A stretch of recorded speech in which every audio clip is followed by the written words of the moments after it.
생명을 맞대고 있던 프랑스 어느 마을의 초등학교 교실에서 벌어진 잔잔한 이야기, 여러분 한 번쯤은 들어보셨을 것입니다.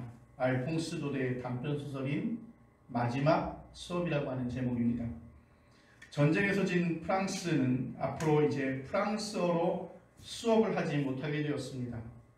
그리고 마지막 수업인 프랑스어로 진행된 그날의 마지막 수업이 학생들과 마을 사람들에게 애국심을 불러일으켰습니다. 구약 성경에서 나오는 신명기는 모세가 행한 마치 알퐁스 도데의 단편소설처럼 마지막 수업과 매우 흡사합니다. 모세는 출애굽과 광야 40년 생활을 이제 끝을 내고 가나안으로 들어가기 그 목전에 이스라엘 백성을 두고 명심해야 할 가르침을 남기고 그 가나안 땅 수건 사업이었던 그 가나안 땅에 하나님이 허락하지 못하고 모세는 들어가지 못한 채 죽게 됩니다. 그의 무덤이 어디에 있는지 아는 사람이 하나도 없었다고 합니다. 고대 이스라엘 역사의 중심인물인 모세가 종족도 없이 사라졌지만 이제 그의 가르침은 지금까지도 살아남아서 우리가 말씀을 통해서 이렇게 전해지고 있는 것입니다. 신명기의 핵심을 뽑는다면 오늘 설교 본문인 신명기 6장 1절 말씀부터 9절까지입니다. 3절 말씀 이렇게 시작하고 있습니다. 이스라엘아 듣고 삼가 그것을 행하라. 그리하면 내가 복을 받고 내 조상들의 하나님 여호와께서 내게 허락하신 것 같이 적과 꿀이 흐르는 땅에서 내가 크게 번성하리라. 아멘. 하나님의 말씀에 순종하면, 이 말씀 잘 들으십시오. 하나님의 말씀에 순종하면 적과 꿀이 흐르는 가나안 땅이 크게 번성할 것이라고 했습니다. 그런데 이 말씀 속에는 거꾸로 내가 만약 순종치 않으면 심판이 따를 것이라고 하는 것이 이 말씀 안에 숨어 들어있는 것입니다. 근데 여러분 말씀 보시면 아시겠지만 하나님 말씀에 순종하기가 어디 쉽습니까? 하나님 말씀에 순종하기가 어렵습니다. 그래서 모세는 이를 4절 이하에서 다시 한번 강조합니다. 강조하는 문장이 손으로 만져지는 듯하고 또 눈으로 보는 듯합니다. 히브리어 들으라로 시작하는 이 쉐마, 이 단락이라서 보통 우리는 이 단락을 쉐마라고 부릅니다. 경건한 유대인들은 아침 저녁으로 이 구절을 우리가 주기도문이나 또 이렇게 신앙 고백처럼 암송하듯이 늘 암송하는 그렇게였습니다. 이렇게 말씀을 시작합니다. 쉐마 이스라엘 야훼 엘로헤누 야훼 에하드. 이를 우리말로 번역을 하면 그 성경에 이스라엘아 들으라 우리 하나님 여호와는 오직 유일한 여호와시니.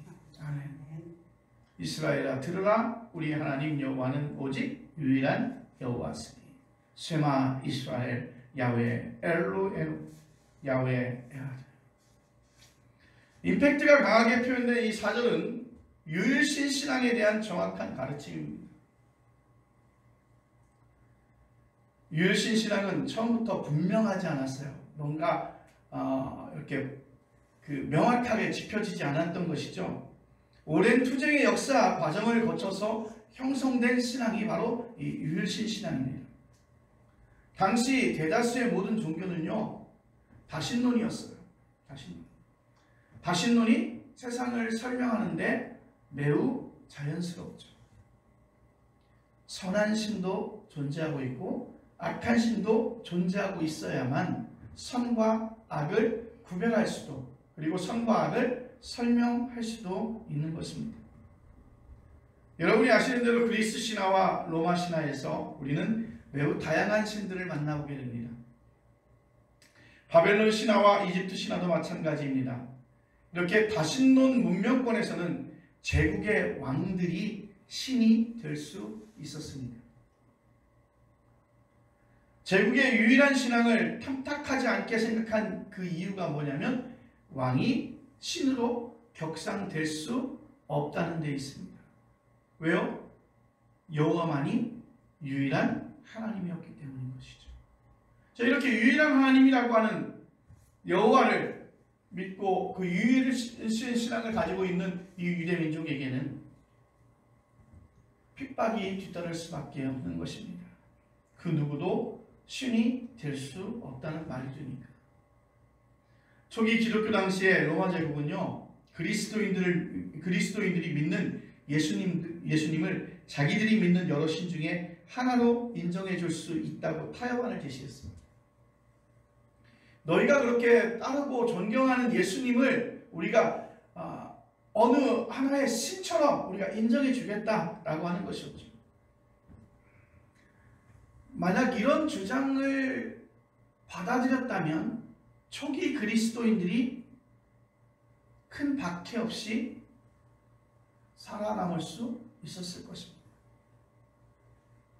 고대 이스라엘은 유일신 신앙을 이어받은 초기 그리스도인들도 유일신 신앙을 포기하지 않았습니다. 조금만 포기하면 예수님을 신의 반열에 올려주겠다는 거예요. 그래, 인정해 주겠다는 거예요.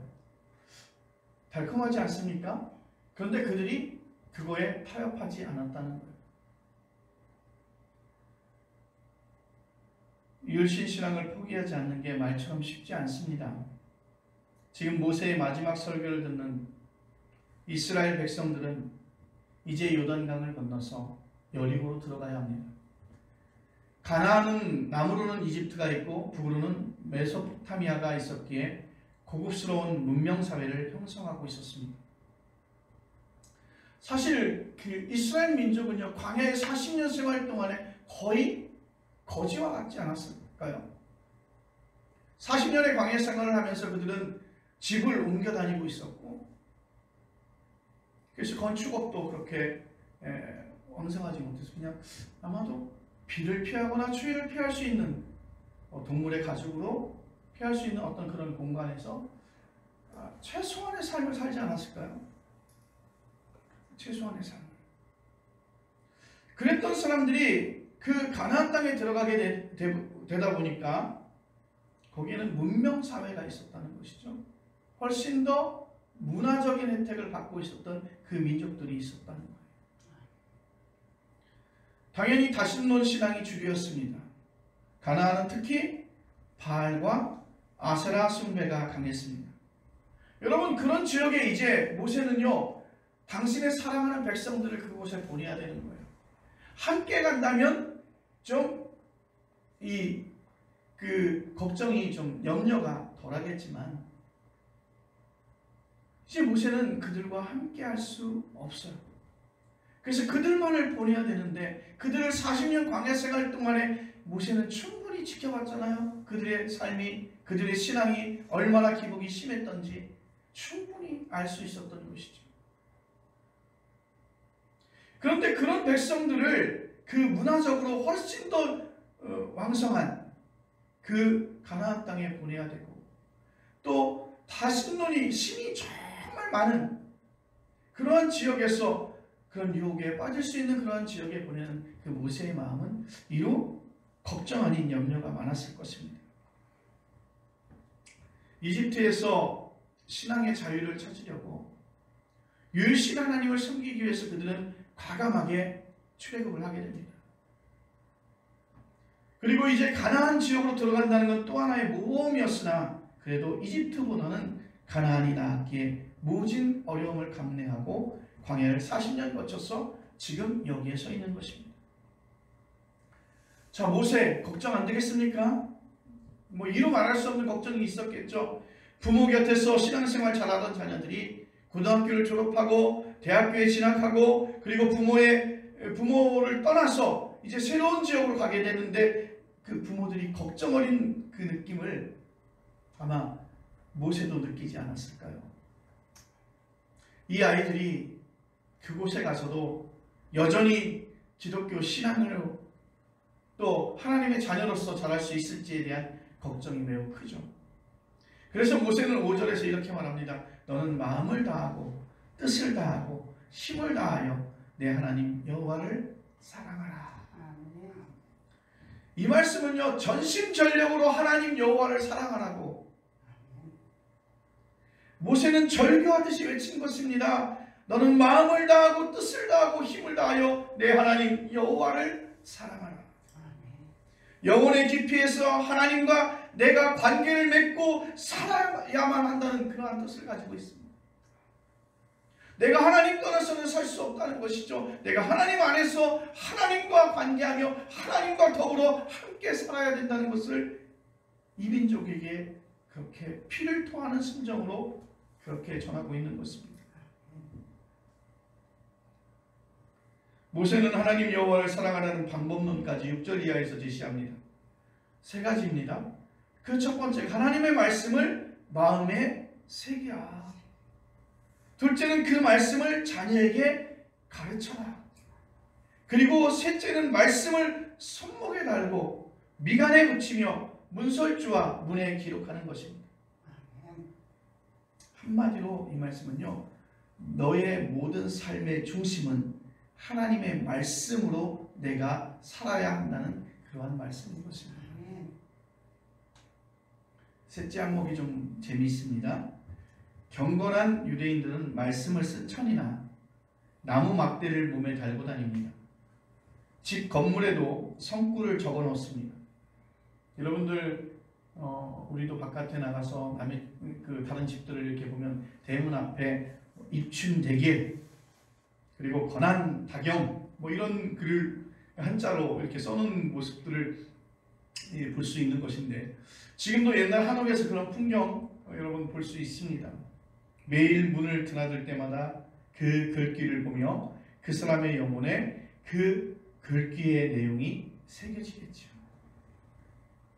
모세가 이렇게 구구절절 방법론까지 제시한 이유는 하나님의 말씀에 귀를 기울이기가 그만큼 어렵다는 것이에요. 재미있게 노는 일은요, 일부러 가르쳐주지 않아도 잘 놀아요. 돈벌이도 마찬가지입니다. 하나님 말씀은 돈벌이나 놀이처럼 매력적으로 다가오지 않기에 사람들이 잘 들으려 하지 않습니다. 들음의 문제는 하나님 말씀만을 이렇게 가리키지는 않고 있어요. 모든 생명의 근본에 대한 귀 기울임에 해당하는 것입니다. 전심전력해서 귀 기울여라. 하나님이 창조한 하나님의 모든 산물들, 그 모든 것을 향해서 우리가 전심전력해서 귀를 기울여라. 귀를 기울이지 않으면 들을 수 없는 소리가 있습니다. 중요하지 않는 소리는 귀를 기울이지 않아도 잘 들리는데, 여러분, 중요한 소리는 귀를 기울이지 않으면 잘 들리지 않습니다. 대도시에 사는 분들은 도시의 소음으로 가을벌레 소리를 듣지 못하죠. 여러분, 개구리의 울음소리를 들어본 적이 언제인지 아십니까? 정말 시끄러울 정도로 개구리의 울음소리가 논에서 들려왔었죠. 근데 이제 그 소리마저도 별로 우리 곁에 없습니다.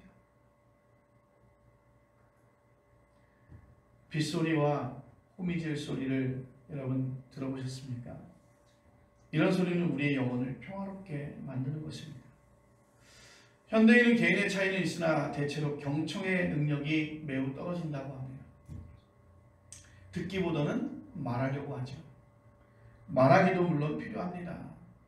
말하는 거 당연히 필요하겠죠. 그런데 우리는 듣는 것에 대해서 훈련되어 있지 않다는 것입니다. 그래서 남의 이야기 듣는 것이 매우 힘이 든다는 것이죠.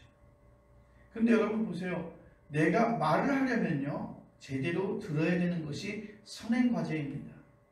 그렇지 않으면 대화는 불가능하죠. 그래서 같이 대화하는 것처럼 보이지만 자신들의 이야기만 하는 것입니다. 요즘에 국정감사 기간이에요. 그래서 가끔 TV나 뉴스에 보면 국정감사하는 모습이 나와요. 피감기관이 나오고 또 거기에 해당하는 국회의원들이 질의하고 또 문책하기도 합니다. 그런데 말은 매우 많으나 건질 것이 없어요.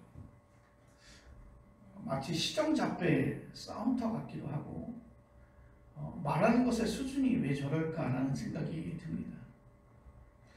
대한민국을 어떻게 더 인간답게 만들지를 열린 마음으로 진지하게 고민하고 대화하는 것이 아니라 자신이 가지고 있는 그 정치적인 목표를 이루는 데만 무게를 두고 있는 듯한 모습입니다. 대한민국을 위해서 자신보다 다른 사람이 정치 지도자가 되는 것이 낫다고 생각하고 판단할 줄 알아야 진정한 의미에서 대화가 가능한 것입니다. 대한민국이 더 어려워져도 자신이 지도자가 되는 길이 있다면 그걸 선택할 정치인들이 아마도 차고 넘칠 것입니다. 나라가 어떻게 되든 국민이 어떻게 되든 본인이 권력을 잡는 것에 아주 목적을 두고 있는 것이죠. 이렇게 권력 욕망만이 완벽하게 지배하는 대한민국 정치권을 향해서 귀 기울임의 정치를 요구하는 건 연못구어일지도 모릅니다. 목사로서 사실은 정치권을 향해서 뭐라고 할 처지도 안 됩니다. 교회도 귀 기울임이 없고 하나님 말씀을 들으려 하지 않고 일방적인 주장만 난무한 그런 실정이니까요. 작년 10월 27일 오후에 서울 광화문 일대에서 1027 한국교회 200만 연합예배 및 큰 기도회가 열렸어요. 그 모임이 끝나고 28일자 공식 블로그에 인사말이 올라왔습니다. 그 인사말 마지막 단락에 이런 표현이 있었습니다. 이번 연합예배의 가장 강력한 중심에는 회개가 있었습니다. 회개와 성찰을 통해 우리는 앞으로 나아갈 것입니다. 빛과 소금으로 세상에 희망이 되는 교회로 다시 중심을 잡을 것입니다. 창조의 원리를 뒤집는 일들이 일어나지 않도록 교회가 중심을 잡겠습니다. 어떻게 회개하고 어떻게 성찰하겠다는 이야기가 없습니다. 그냥 회개와 성찰을 통해서 우리는 앞으로 나아갈 것입니다. 여러분, 회개가 이번 집회에서 핵심이라고 했어요. 그런데 무엇을 회개해야 한다는 것인지가 저에게는 매우 애매하게 들려왔습니다. 마치 기독교계의 어떤 힘을 과시하는 것 같은 그런 모습도 보여졌습니다. 그리고 그때 이야기했던 것이 차별금지법에 대한 이야기, 그리고 성소수자에 대한 이야기를 하게 됩니다. 많은 사람들이 이제 기독교에 대해서 오해하고 있는 부분이 이제 차별금지법이나 성소수자에 대한 이야기죠. 합법적으로 성소수자에 대한 내용들을 인정한다고 하는 것은 분명한 문제가 있습니다. 그리고 옳고 그름에 대해서 우리가 가지고 있는 신앙의 자유를 침해하는 차별금지법 문제가 있습니다. 그런데 단순히 그것에 대해서 어떻게 접근해야 되는지에 대한 접근론에 대한 부분들은 그곳에서 빠져버렸습니다. 성소수자에 대한 부분도 그들도 하나님이 창조하신 피조물이고 또 그들도 구원받아야 될 대상입니다. 그들을 어떻게 교회가 안을 것인가, 교회가 품을 것인가, 그들을 위해서 어떤 사역을 해야 될 것인가에 대한 그런 구분 없이 그냥 반대의 목소리만 크게 일어났던 것입니다. 아마도 그 죄를 가지고 압박하려고 하는 모습도 아마 그 안에 담겨 있을 것입니다. 당시 교회는 우리가 마치 중세 교회가 마녀사냥하는 모습처럼 그렇게 보이는 것 같기도 합니다. 마녀로 지목이 된 이들의 말을 전혀 수용하려 하지 않습니다. 들으려 하지 않습니다. 주변에서 퍼뜨리는 괴담 수준의 이야기를 근거로 주로 부자 미망인들을 잡아서 공개 화형에 처했습니다. 대한민국의 정치권이나 교회는 왜 상대방의 말과 의견을 귀를 기울이지 않고 힘으로 상대를 압도하려고만 할까요? 민족성 자체가 이런 것인지, 아니면 그들의 가부장적인 가정 풍토가 이유인지, 아니면 지금까지 우리가 받았던 공교육의 잘못인지 이해하기 매우 어렵습니다. 하나님의 말씀 소란스럽지 않습니다. 하나님의 말씀은 세미한 음성으로 우리에게 다가온다고 했습니다. 엘리야는 호렙산에서 강한 바람과 지진, 불 현상이었고 그런데 그 모든 것 가운데서 강한 바람도 지나고 지진도 아니고 불련상도 아니고 세미한 음성이었습니다. 세미한 소리, 그 하나님의 말씀을 호렙산에서 엘리야는 듣습니다. 하나님의 말씀을 들으려면 일단 세미한 소리에 민감할 줄 알아야 되는 것입니다. 수십만 명이 모인 대형 집회 자리가 아니라 도서관이나 개인 서재나 작은 교회당이나 공원이나 숲으로 가야 합니다. 마틴 루터가 대형 집회를 통해서 종교개혁을 일으킨 거 아니잖아요. 그는 개인의 영적인 깊이를 증청하는 수도승이었고 작은 도시 비텐베르크 대학에서 연구하고 가르치는 교수였습니다. 조용하게 기도하고 공부하던 사람이었기에 루터는 하나님의 말씀을 정확하게 들을 수 있었던 것입니다. 여러분, 어떻게 우리는 하나님의 말씀을 들을 수 있을까요? 먼저 하나님의 말씀을 분별할 줄 아는 그런 능력이 필요합니다. 어디서나 하나님의 말씀이라고 하니까 심지어 신천지 같은 이단에서도 그런 말을 나름 그럴듯하게 하고 있어요. 누군가는 캐톨릭을 향해서 형제 그리스도인이라고 그렇게 말하기도 합니다. 엄연히 다른 것이죠. 여러분, 신천지만 이단일까요? 그렇지 않습니다. 캐톨릭도 이단인 것입니다. 우리 영혼의 귀가 밝아져야 되겠죠. 귀가 어두우면 소리를 분별하기 어렵습니다. 자기의 귀가 밝은지 어두운지를 아는 것 자체도 사실은 쉽지만은 않을 것입니다. 예수님 그 당시에 자기의 귀가 밝다고 자처하던 종교 전문가들이 많았다는 데서 이를 확인할 수 있습니다. 그들은 하나님의 말씀이라면 앞장서는 사람들이었잖아요.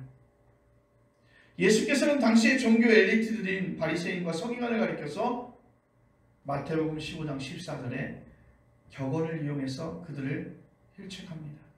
맹인이 되어 맹인을 인도하는 자로다.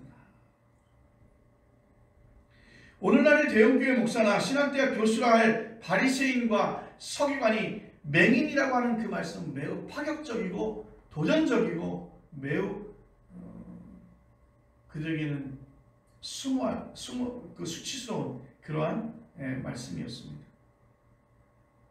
이런 말씀을 하게 된 계기는 예루살렘에서 온 바리새인과 서기관들이 예수님의 제자들이 밥 먹을 때 손을 씻지 않는 것을 보고 왜 장로들의 전통을 지키지 않느냐고 트집을 잡은 사건입니다.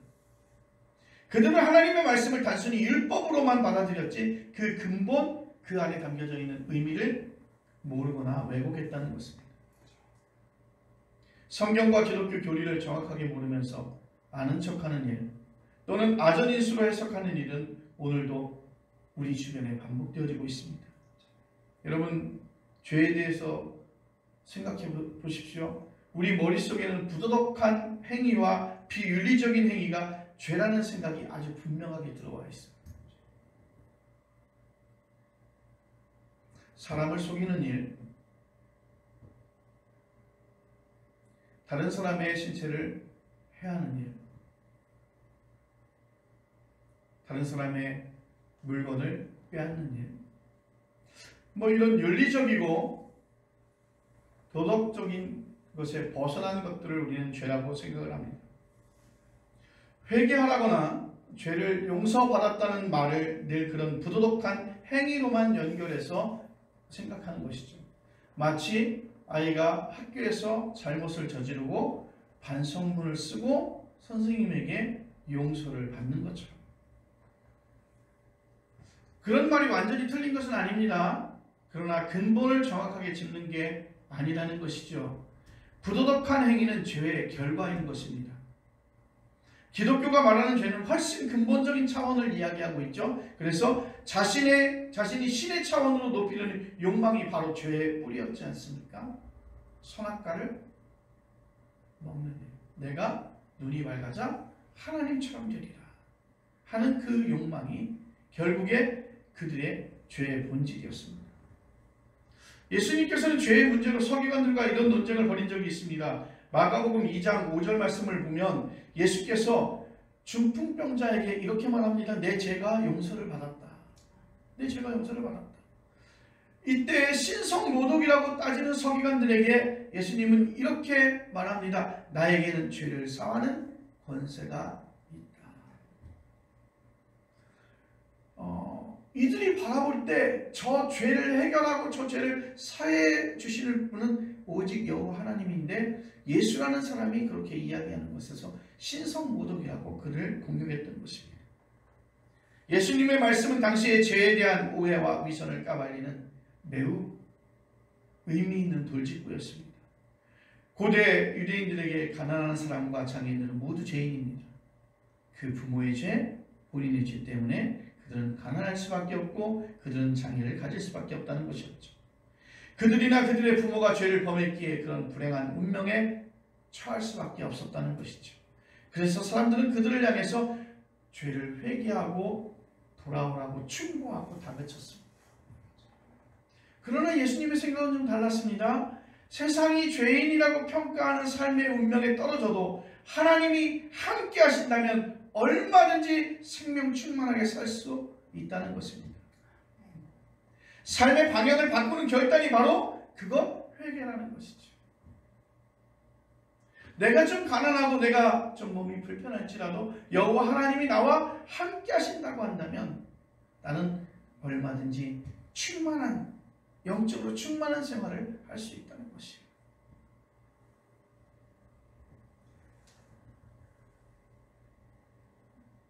성경과 기독교의 교리를 정확하게 알면 그제야 하나님의 말씀이 무엇인지 내 귀에 들려올 것입니다. 빗소리의 말도 알아듣고 어둠의 말도 알아듣습니다.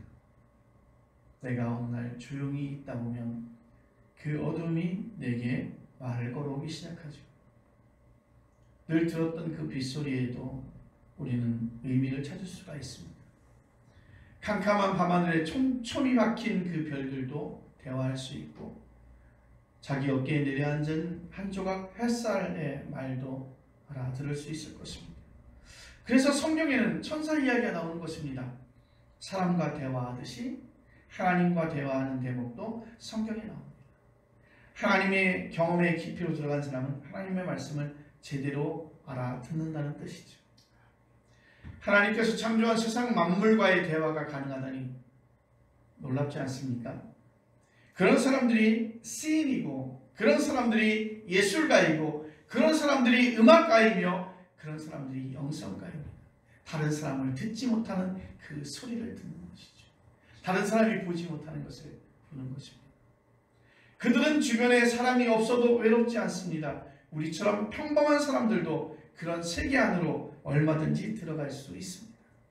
그런 마음으로 텃밭도 가꾸고 가정일도 하고 학생들도 가르치는 것이죠. 미야자키 하야오의 애니메이션 귀를 기울이면 또 마루밋 에리에티를 살펴보거나 또 이탈리아 영화 일 포스티노라고 하는 영화가 있는데 그 영화의 키워드는 메타포입니다. 세상 전체가 은폐의 방식으로 연결되어 있기에 연인들의 사랑이 가을바람이나 안개나 조약돌로 표현되어집니다. 그런 언어 사건이 메타포지요. 이런 사실을 아는 사람은 세상 만물의 소리에 전심전력으로 귀를 기울입니다. 그 바람 소리에도 하나님은 내게 메시지를 전하셨고 그 빗소리 가운데도 그 햇살 가운데도 모든 환경 가운데 하나님은 내게 메시지를 전하셨습니다. 여러분 예수님의 말씀 기억하시나요? 귀 있는 자는 들으라. 저 말씀은요 상투적인 종교 교훈이 아닙니다. 진리에 이르는 실체가 그 말씀에 들어있는 것입니다. 많은 사람들은 이야기합니다. 지금 먹고 사는 일이 매우 위중한데 들을 귀에 신경 쓰면서 살기 어렵다고 생각할지 모릅니다. 그래서 단지 일주일을 일하고 이제 주일날에 와서 마음의 평안을 얻는다고 생각할지도 모릅니다. 여러분 우리는 하나님의 자비와 은총을 바랄 수밖에 없습니다. 귀 기울여서 들을 줄 아는 영혼의 귀를 허락해달라. 영혼의 귀가 밝아지면 둥굴 안에 살던 사람이 둥굴 바깥으로 나온 것처럼 예수와 함께 죽을 수 있습니다. 그리고 예수와 함께 살 수 있습니다. 주님과 함께 한다는 그 진리의 말씀이 내게 환한 빛으로 다가오는 것입니다. 여러분은 자유와 안식의 세계로 들어가게 될 것입니다. 기도하겠습니다.